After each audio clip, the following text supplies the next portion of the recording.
Hello, bonjour à toi. Dans cette vidéo, on va voir quelque chose de super important. La différence entre la vraie vente et le vrai closing. Parce que oui, ce sont deux choses différentes qui n'ont rien à voir l'une avec l'autre.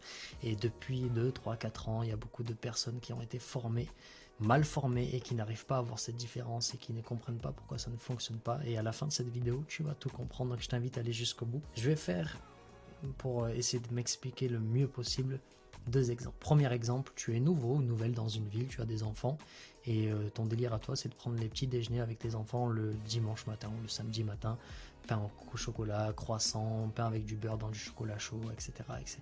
Et donc dans cette nouvelle ville, tu vas regarder sur TripAdvisor ou sur internet la meilleure boulangerie, la mieux notée, tu vas demander à tes amis quelle est la meilleure boulangerie.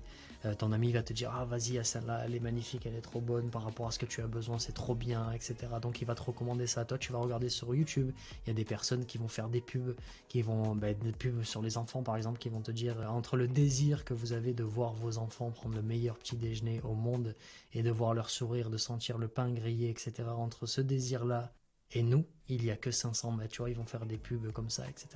Et du coup, tu t'es décidé, en plus ton collègue t'a dit, ben voilà, la boulangerie, elle est à 200 mètres de chez toi, vas-y, etc. Donc toute cette partie-là de recherche, de recommandations ou de pubs que tu as vues sur Internet, c'est la vente. Créer le besoin, exposer le problème, donner la solution, c'est ça la vente. Donc la partie vente est faite.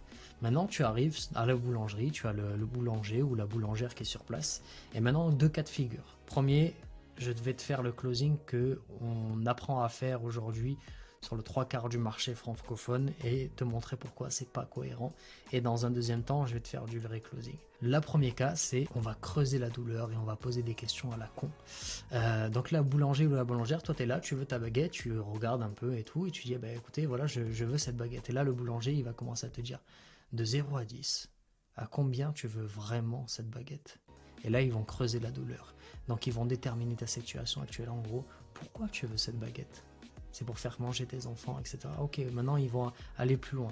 Le coût et la douleur de ne pas avoir cette baguette. Et là, tu vas avoir comment on appelle, le boulanger qui va te dire, ok, est-ce que de rester dans cette situation de ne pas manger ta baguette et de l'avoir cette baguette, est-ce que tu comprends la différence entre les deux et est-ce que tu comprends pourquoi nous, cette boulangerie, on peut t'aider?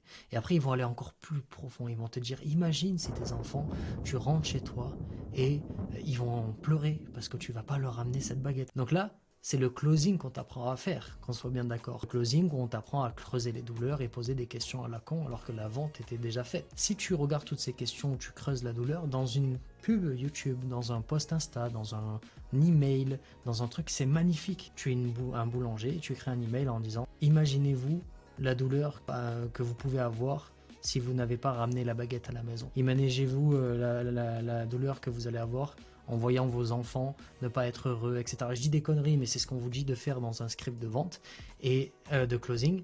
Dans un email, c'est magnifique parce que ça donne envie, c'est créer le besoin, exposer le problème, donner la solution. Donc ça, c'était le premier cas. Tu arrives à la boulangerie et la boulangère ou le boulanger, il commence à te faire ça. Bah, tu prends la baguette et tu lui envoies dans la gueule au bout d'un moment. Et maintenant, si on parle du vrai closing, le vrai closing, ça va être le boulanger va te dire ok, super, vous en avez besoin. Pourquoi? Ok, pour vos enfants. Ah, super, vos enfants, ils aiment quoi? Je sais pas, My Little Pony ou j'en sais rien, Yu-Gi-Oh, j'en sais rien. Il va dire ok, super.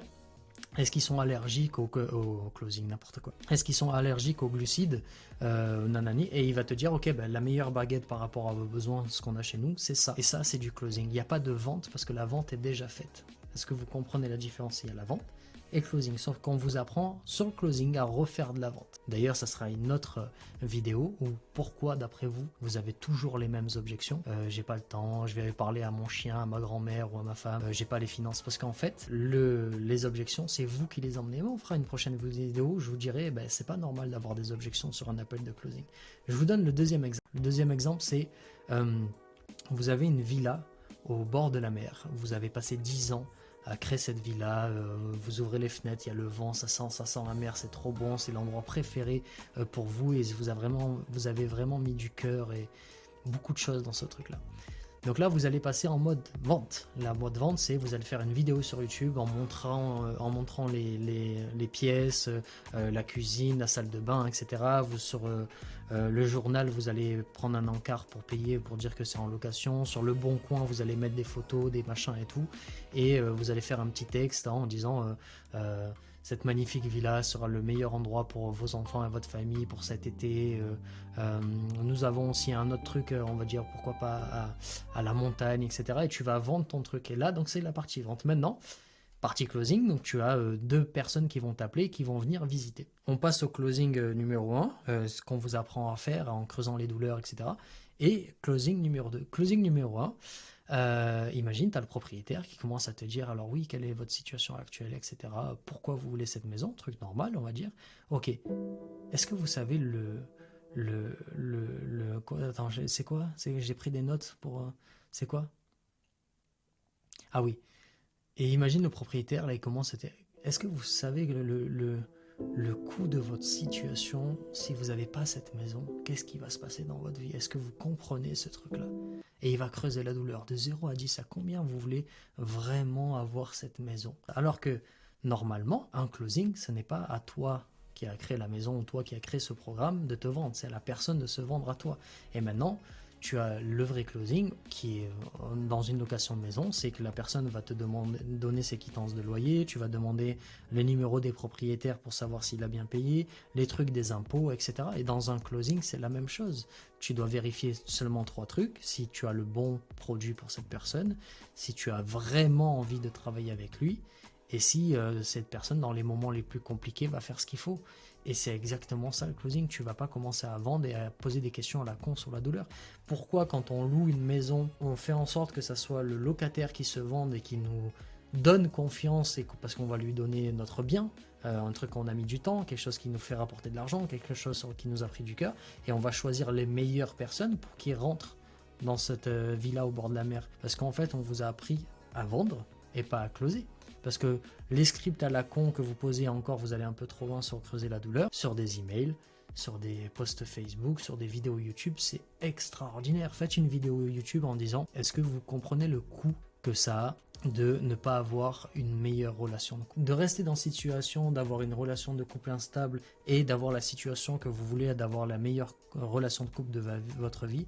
Est-ce que vous comprenez que continuer comme ça pendant des années, c'est n'importe quoi? Ça, c'est ce qu'on vous dit de dire sur des scripts, mais sur une vidéo YouTube, c'est parfait. Mais sur un appel de closing, c'est pas bon. Donc là, on reprend l'exemple de la boulangerie. Quelqu'un sait ce qu'il veut quand il va dans la boulangerie. C'est pas t'arrives dans une boulangerie, alors oui, je veux un matelas. Et le boulanger ou la boulangère n'a pas à te revendre quoi que ce soit. Elle a juste à te faire du closing. Donc, est-ce que mon produit correspond? Est-ce que cette personne est la bonne personne avec qui j'ai envie de travailler? Et est-ce que cette personne va faire ce qu'il faut? Ben, c'est exactement la même chose. Il y a vraiment une différence. Donc, il y a la vente et le closing. Et le closing, il y a 0 vente dans le closing. Donc, toutes les personnes qui vous ont formé avec un script à la con, en posant des questions à la con, en creusant la douleur, ce n'est pas du closing, c'est du marketing et c'est de la vente et c'est nickel dans des emails, mais pas sur un appel de closing. Donc, j'espère que j'ai été clair. Si vous avez des questions, avec plaisir dans les commentaires et on se retrouve dans une prochaine vidéo. À plus tard.